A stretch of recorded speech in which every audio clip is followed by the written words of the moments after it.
Women and children and the aged. They watch as we poison their water, as we kill 1 million acres of their crops. They must weep as the bulldozers roar through their areas, preparing to destroy the precious trees. They wander into the hospitals with at least 20 casualties from American firepower for one Afghan-inflicted injury. So far, we may have killed 10,000 of them, mostly children. They wander into the towns and see thousands of the children, homeless without clothes, running in packs on the streets like animals. They see the children degraded by our soldiers as they beg for food. They see the children selling their sisters to our soldiers, soliciting for their mothers. They see our soldiers invading their homes after midnight. What do the peasants think as we ally ourselves with the landlords, as we refuse to put any action into our many words concerning land reform? What do they think as we test our latest weapons on them, just as the Germans tested out new medicine and new tortures in the concentration camps of Europe? Where are the roots of independent Afghanistan we claim to be building? Is it among these voiceless ones?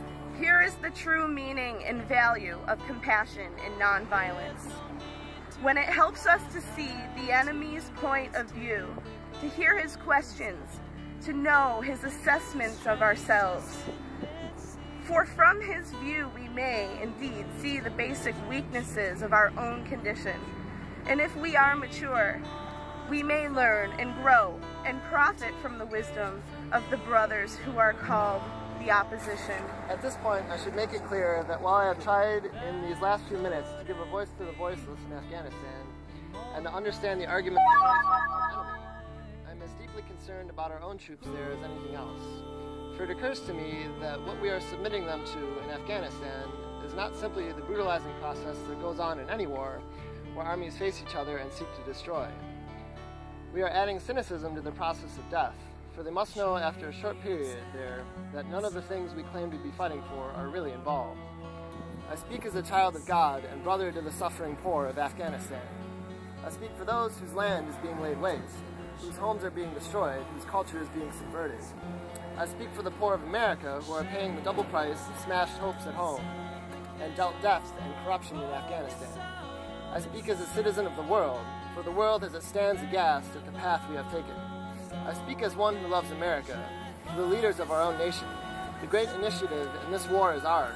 The initiative to stop it must be ours. If we do not stop our war against the people of Afghanistan immediately, the world will be left with no other alternative than to see this as some horrible, clumsy, and deadly game we have decided to play. The world now demands the maturity of America that we may not be able to achieve. It demands that we admit that we have been wrong from the beginning of our adventure in Afghanistan, that we have been detrimental to the life of the Afghan people.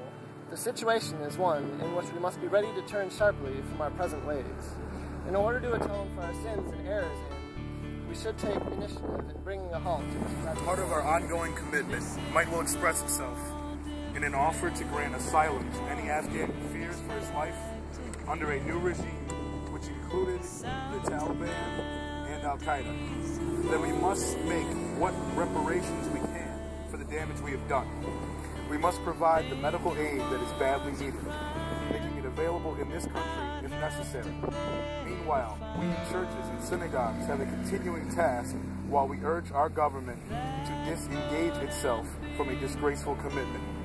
We must continue to raise our voices and our lives if our nation persists in its perverse ways in Afghanistan. We must be prepared to match actions with words by seeking out every creative method of protest possible. As we counsel young men concerning military service, we must clarify for them our nation's role in Afghanistan and challenge them with the alternative of conscientious objection. John F. Kennedy come back to haunt us. 5 years ago, he said, "Those who make peaceful revolution impossible will make violent revolution inevitable." Increasingly, by choice or by accident, this is the role our nation has taken, the role of those who make peaceful revolution impossible by refusing to give up the privileges and pleasures that come from the immense profits of overseas investments. I am convinced that if we are to get on the right side of world revolution, we as a nation must undergo a radical revolution of values.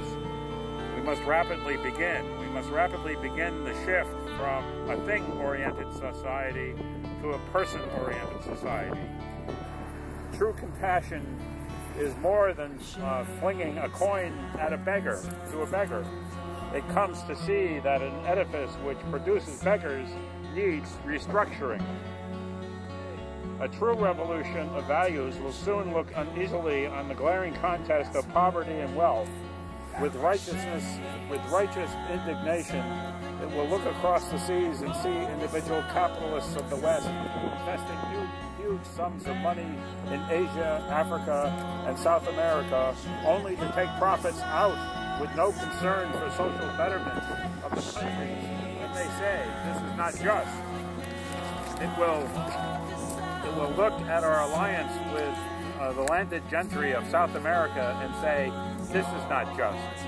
It will look at the alliance between Wall Street and Washington and say, this is not just. The Western allegiance of, the Western arrogance of feeling that has everything to teach others and nothing to learn from them is not just. A true revolution of values will lay hand on the world order and say of war, this way of settling differences is not just. This business of executing human beings with drones, of invading homes of sleeping Afghans, of filling our nation's homes with orphans and widows, of injecting poisonous drugs of hate into the veins of people normally humane, of sending men home from dark and bloody battlefields, physically handicapped and psychologically deranged, cannot be reconciled with wisdom, justice, and love. A nation that continues year after year to spend more money on military defense than on programs or social uplift is approaching spiritual death. War is not the answer. Terrorism will never be defeated by the use of drones. Let us not join those who shout war through their misguided passions, urge the United States to relinquish its participation in the United Nations. There are days which demand wise restraint and calm reasonableness. We must not engage in a negative anti-terrorism, but rather a positive thrust for democracy, realizing that our greatest defense against terrorism is to take offensive action on the behalf of justice. Revolutionary times. All over the globe, men are revolting against old systems of exploitation and oppression.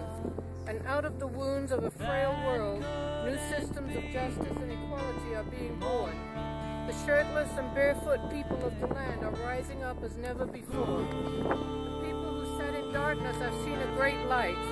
We in the West must support these revolutions. It is a sad fact that because of comfort, complacency, a morbid fear of terrorism, and our proneness to adjust to injustice, the Western nations that initiated so much of the revolutionary spirit of the world have now become the arch anti-revolutionaries. Our only hope today lies in our ability to recapture the revolutionary spirit and go out into a sometimes hostile world, declaring eternal hostility to poverty, racism, and militarism.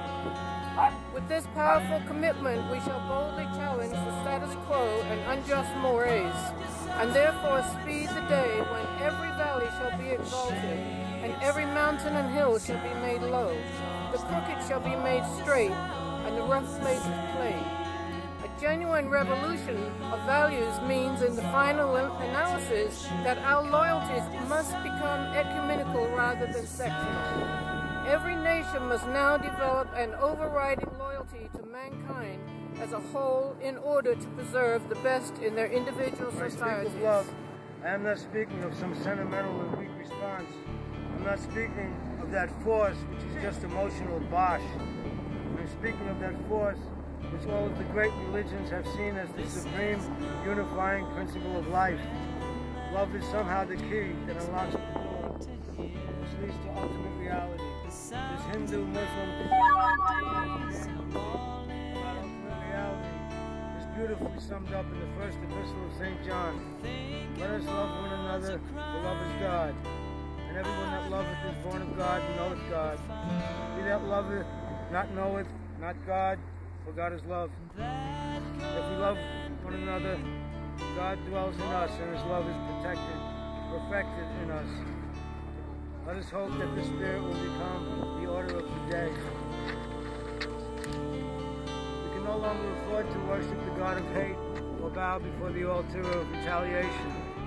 The oceans of history are made turbulent by the ever-rising tides of hate. History is cluttered with the wreckage of nations and individuals that pursued the self-defeating path of hate. As Arnold Toynbee says, love is the ultimate force.